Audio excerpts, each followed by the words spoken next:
கர்மா அது வெறும் பழிவாங்கும் விதி அல்ல, அது வாழ்க்கையின் சமநிலை சக்தி.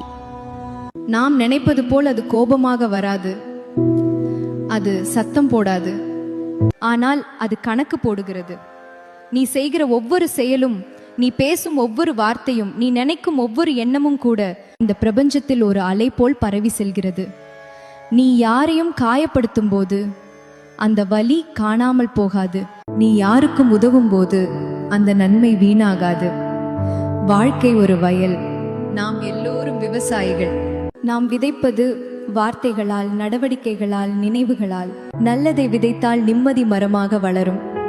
கெட்டதை விதைத்தால் அதே நிழலில் நாமே ஒரு நாள் நிற்க வேண்டி வரும். கர்மா அவசரப்படாது, அது உடனே பதில் தராது, அது எச்சரிக்கை கொடுக்காது, அது அமைதியாக காத்திருக்கும். நேரம் சரியான போது ஒரு துளி கூட குறையாமல் விளைவை துல்லியமாக திருப்பி தரும். நீ மறந்தாலும் கர்மா மறக்காது, நீ தவிர்த்தாலும் அது தவறாது. நல்லது செய்வது பயத்தால் இருக்கக்கூடாது. கர்மா திருப்பி அடிக்கும்ன்ற பயம் காரணமாக அல்ல, அது உன் குணமாக இருக்க வேண்டும்.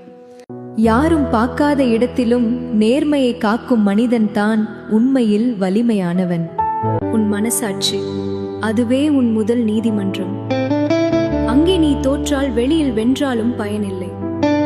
நினைவில் வை, நீ உலகிற்கு என்ன தருகிறாயோ அதே உலகம் ஒரு நாள் உனக்கு திருப்பி தரும். இது மந்திரம் இல்லை, இது விதி இல்லை, இது வாழ்க்கையின் சமநிலை. ஏனெனில் கர்மா தாமதிக்கலாம், ஆனால் ஒருபோதும் தவறாது.